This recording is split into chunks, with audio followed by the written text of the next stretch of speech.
Jadi sebagaimana kita tahulah sebelum adanya kita telah berkongsi berkenaan dengan komponen bagi agama iaitu yang disebut sebagai Islam, iman dan ihsan.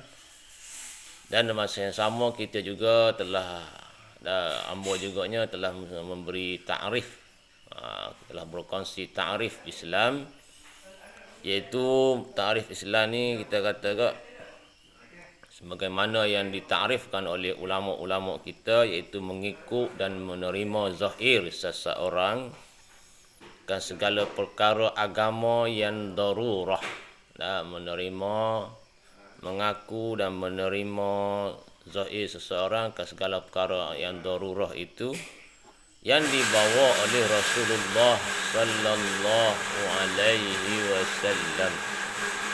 Itu dia. Perkara agama yang darurah yang dibawa oleh Rasulullah sallallahu alaihi wasallam. Itulah Islam. Kemudian Islam ni ada rukun dia. Rukun dia masyhur dah ni, darurah juga ni rukun Islam ni. Orang tahu belaka dah. Orang tahu belaka dah. Tanyalah siapa pun. Orang tahu. Jadi ini salah satu perkara darurah, perkara agama yang darurah. Jadi rukun Islam ini ada 5. Yang pertamanya syahadah. Syahadatain. Setengah kata ibarat kitab. Setengah katanya syahadah. Setengah katanya dalam kitab Jawi dia kata mengucap 2 kalimah syahadah. Sama belaka dah. Yaitu asyhadu an la ilaha illallah wa asyhadu anna muhammadar rasulullah. Itu salah satu kalimah, 2 kalimah syahadah yang masyhur.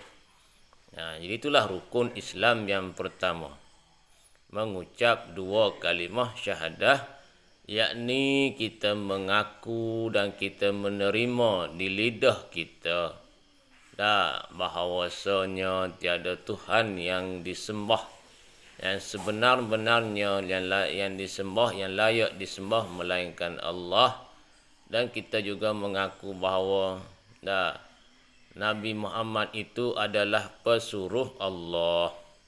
Itu dia makna. Jadi syahadah ini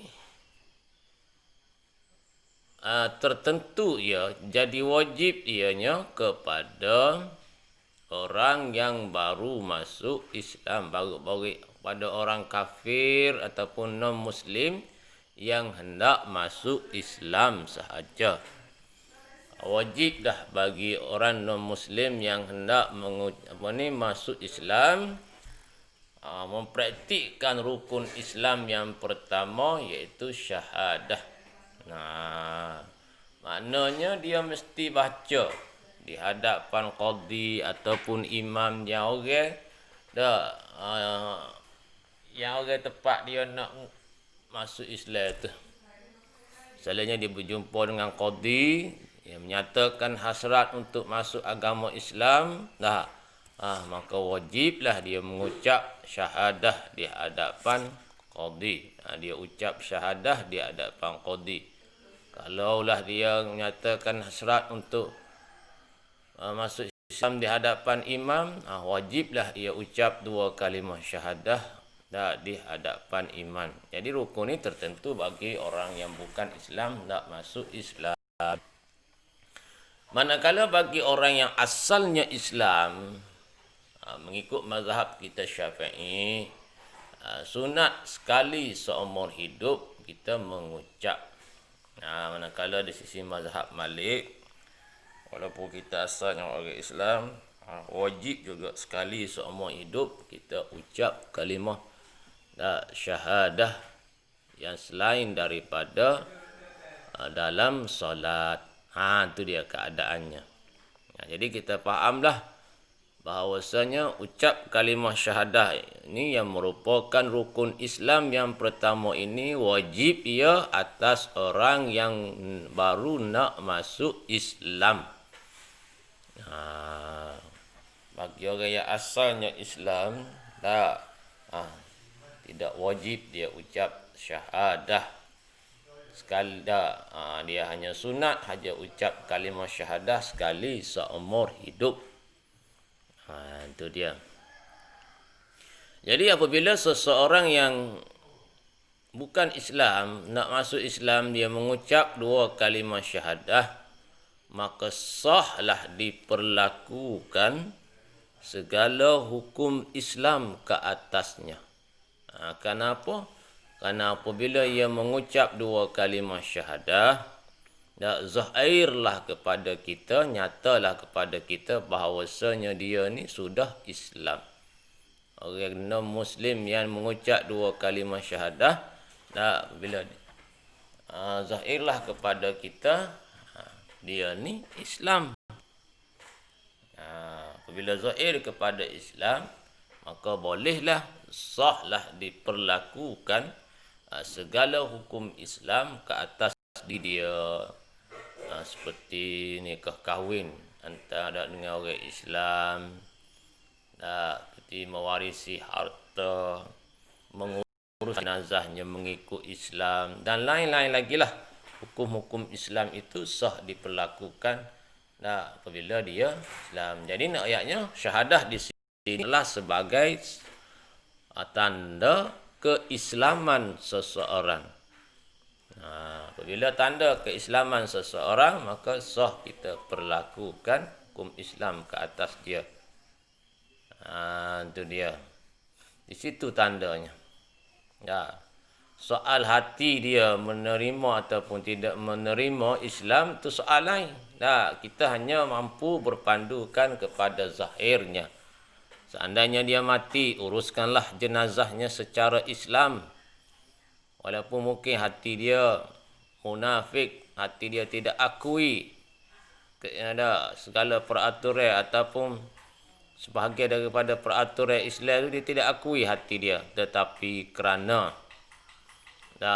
dia sudah mengucap 2 kalimah syahadah zahirnya, maka kita hanya mampu berhukum dengan zahir. Batin kita tak mampu kerana kita tidak ketahui apa yang ada di dalam hatinya. Itu dia. Baik. Sedikit berkenaan dengan rukun. Rukun ni kalau kita belajar ada satu lagi rukun, rukun iman. Sekarang ni kita baru masuk rukun Islam. Rukun iman dengan rukun Islam ni dia ada sedikit perbezaan. Yang pertama itu perbezaannya dari segi rukun hakiki dan tidak hakiki. Kalau rukun Islam dia panggil rukun yang tidak hakiki, manakala rukun iman adalah rukun yang hakiki.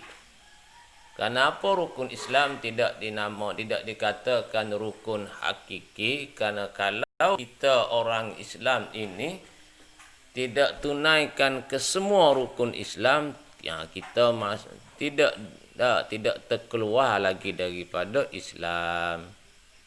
Berbeza dengan rukun iman. Andainya kita tidak memakai ataupun menolak salah satu tidak berpegang dengan salah satu rukun iman, maka kita boleh menjadi kufur. Boleh menjadi tidak beriman. Sebab itulah rukun iman ini dia panggil rukun yang hakiki. Yang sebenar-benar rukun, tak ada dia, tak jadilah agama kita. Tak jadi langsung. Tapi rukun Islam, rukun yang tidak hakiki. Tak ada salah satu daripada rukun Islam. Kita ni masih sekali lagi dikatakan orang yang beragama, yakni beragama Islam. Itu dia. Tempat perbezaannya antara rukun Islam dengan rukun iman mengikut jamhur ulama. Walaupun begitu, ada juga ulama mengatakan apabila kita tidak mengamalkan salah satu rukun Islam, iaitu sembahyang. Bila tidak menunaikan sembahyang, walaupun kita akui di lidah kita sembahyang itu wajib, tapi kita tidak tunaikan ia, ada juga pendapat ulama mengatakan kufur.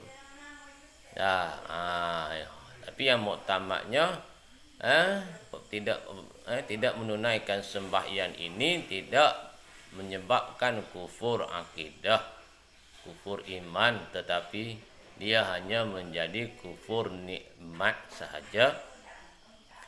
Selagi mana ia tidak menolak kewajipan sembahyang 5 waktu sehari semalam.